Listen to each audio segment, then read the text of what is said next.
મારું એક ગીત છે, એમાં એ રીતનો ભાવ છે કે એક દીકરી જે પરણીને આપણા ઘેર આવે છે ને, કેટલાક માણસોનો અભિગમ એવો હોય છે, વ્યવસ્થાપન ન સમજનારા માણસોનો, કે એમને એમ લાગે છે કે આજે એના પપ્પાના ઘેરથી આવી જાય ને એને આપણા ઘર સાથે બરોબર ગોઠવી દેવી પડે, ચાલે નહીં.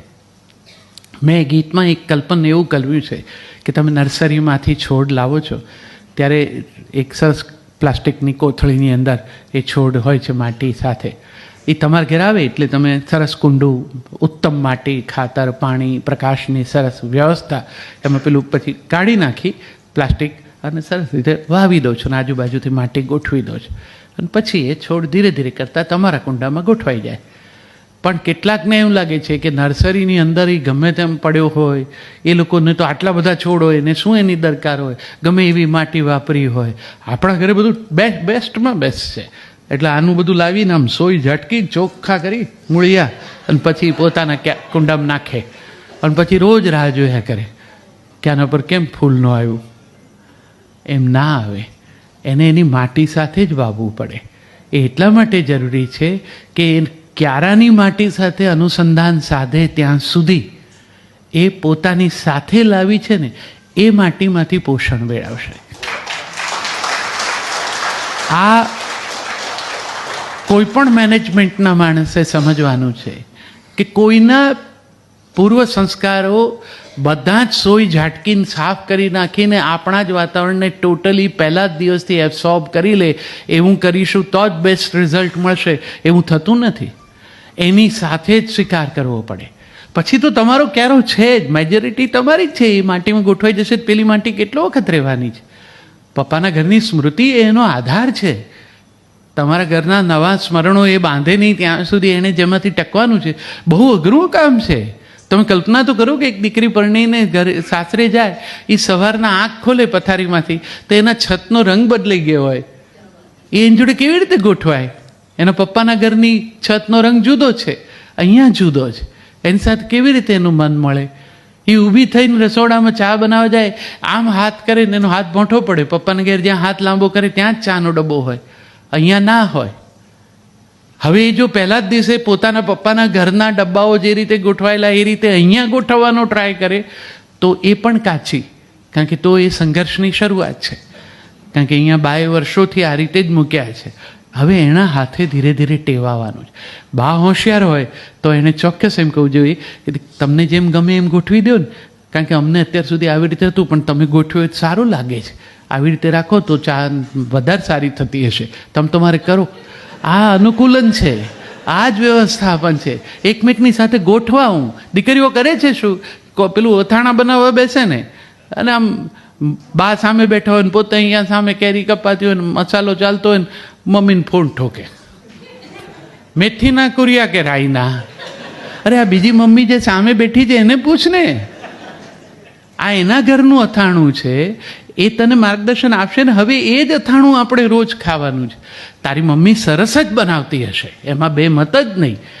પછી ભવિષ્યમાં એ બનાવીને વેવાણને મોકલે પોતાને ત્યાંથી, અને ચતુર વેવાણ હોય તો ચાખીને સમજી જાય કે આપણા કરતાં આમનું સારું છે, તો ઝઘડો કરવાને બદલે ધીરે રહીને બીજા વર્ષથી એમ કે વેવાણને ફોન કરીને કે તું ખાટી કેરી તમે જ બનાવજો, તમારે જેવી નહીં. બેવનું સચવાઈ ગયું. પેલી એટલી ઉત્સાહથી વેવાણ બનાવીને મોકલે કારણ કે એની દીકરી જમવાની છે, એ ટેસ્ટ એમના ઘરનો કન્ટિન્યુ રહેવાનો જ, આમના ઘરમાં એક નવો ટેસ્ટ ડેવલપ થવાનો જ. આટલું જ હોય છે. બધું બદલી નાખવાનો જે ખ્યાલ છે ને એ મેનેજમેન્ટને સૌથી ડિસ્ટર્બ કરનારી બાબત છે. અનુકૂળ થઈ જાઓ. આ બધું જગત જેટલા લોકો પ્રતિકૂળ થવા ગયા છે ને એમણે જ તકલીફો ઊભી કરી.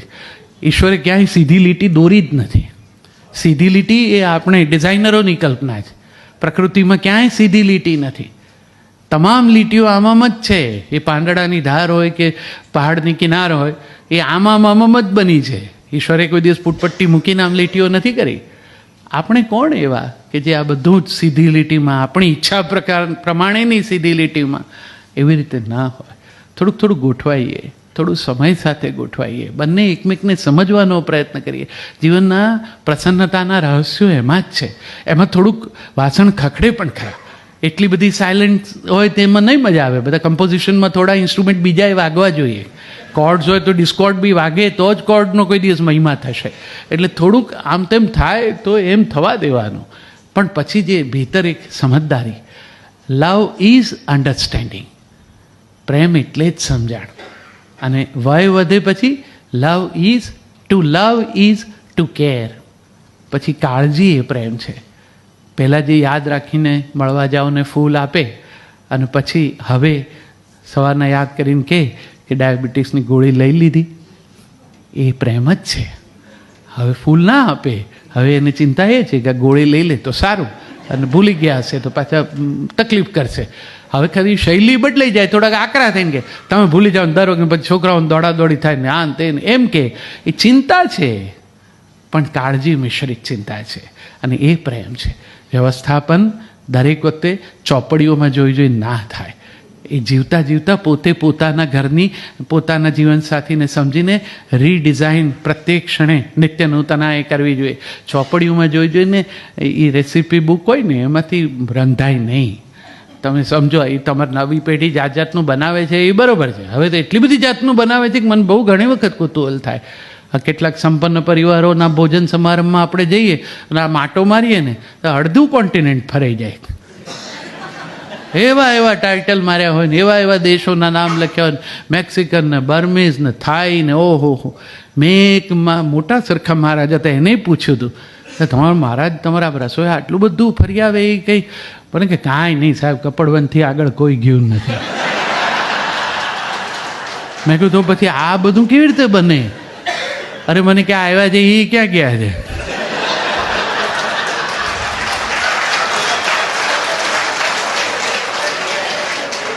આ કોન્ફિડન્સ એ એના મેનેજમેન્ટનું મુખ્ય લક્ષણ છે. એને ખાતરી છે, અને મેં કહ્યું પણ કદાચ જાય તો મને કે એ દિવસે જાય ત્યારે ચાખશે, ત્યારે એને કંઈ ટેલી કરશે આપણા સ્વાદ જોડે, એવું યાદ રહેશે કે આ મહારાજે બરોબર નહોતું બનાવ્યું. એકચ્યુઅલી જાપાનમાં આ સુશી આવી રીતે બને છે, એ બનતી હશે ત્યાં, આપણને અહીંયા કીધું ને, અને અડધા તો એ જ છે એટલે ખાવડાવી દેવી.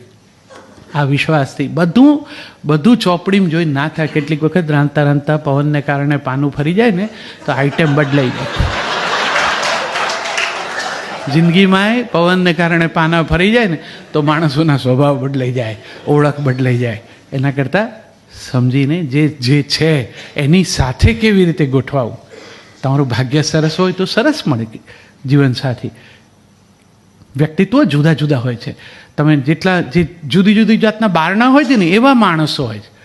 કેટલાક બારણા બહારની તરફ ખુલે તો તમે આમ નોક કરો ને પણ તમારે 2 ડગલા પાછા જતા રહેવાનું, જેથી ધડ દઈને ખોલે તો અહીં ટીચાય નહીં તમને.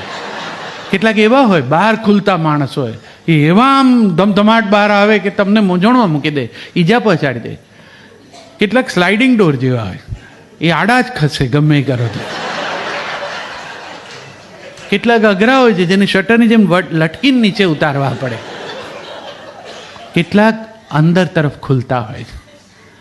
તમે નોક કરો પછી રાહ જુઓ અને ધીરે રહીને હળવે રહીને ધક્કો મારો, એ ભીતર ખુલશે. જે ભીતર ખુલતા દરવાજા હોય ને એ અંદર તરફ જગ્યા લે, એટલે એટલી જગ્યા એને આપવી પડે. ત્યાં સુધી તમારે બહાર રાહ જોવી પડે. તમારે ભાગે કયો દરવાજો છે એ તમારે સમજી લેવાનો. બાકી યોગ્ય સાથી મળી ગયો હોય, કોણ જાણે. આ પણ એક કરુણતા છે કે જીવનમાં ખોટા માણસ સાથે જોડાવ ને તો તમને અઠવાડિયામાં ખબર પડી જાય છે. સાચો માણસ જીવનમાં સાથી તરીકે મળી ગયો હોય ને કેટલીક વાર જીવનના અંત સુધી ખબર નથી પડતી. હું ઈચ્છું કે એવું પ્રસન્ન વ્યવસ્થાપન સૌ પોતાનું કરી શકે. જીવન એ આમ કોઈ કોર્પોરેટ હાઉસ જેવું નથી કે એના રૂલ્સ બધાને એક સરખા ચોપડીમાં જોઈને લાગુ પાડી શકાય.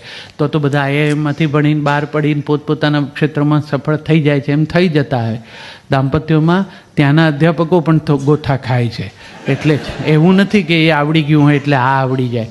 આ તો પ્રત્યેક ક્ષણે તમારી સજ્જતા માગી લે છે, કારણ કે આમાં ક્યારે કોનો મૂડ કેવો ચેન્જ થશે એ કોઈ જાણતું નથી. અને એ અરસપરસ વિશ્વાસ. મારું એ જે ગીત એમણે કોટ કર્યું શરૂઆતમાં, દરિયાના મોજાં કંઈ રેતીને પૂછે તને ભીંજાવું ગમશે કે કેમ, એમ પૂછીને થાય નહીં પ્રેમ. એમાં મારે કહેવું છે આ, પોતાની જાતને કોઈના પર ઇમ્પોઝ કરી દેવી, સામેની વ્યક્તિનો અભિપ્રાય ન જાણવો, એવો પૂછીને થાય નહીં પ્રેમ, એવો ટોન નથી એનો. દરિયાના મોજા કાંઠાની રેતને આવીને ભીંજવે છે. કાંઠાની રેતને શ્રદ્ધા છે કે મોજા આવશે જ અને મને ભીંજાવશે જ, અને મોજાને વિશ્વાસ છે કે કાંઠાની રેત મારી રાહ જોતી હશે. એકને પક્ષે વિશ્વાસ હોય, એકને પક્ષે શ્રદ્ધા હોય, ત્યાં પૂછવાનું રહેતું નથી. હું માનું છું કે મેં તમારો સમય જે કંઈ લેવો જોઈએ એ રીતે લીધો. બહુ મજા આવે. Thank you.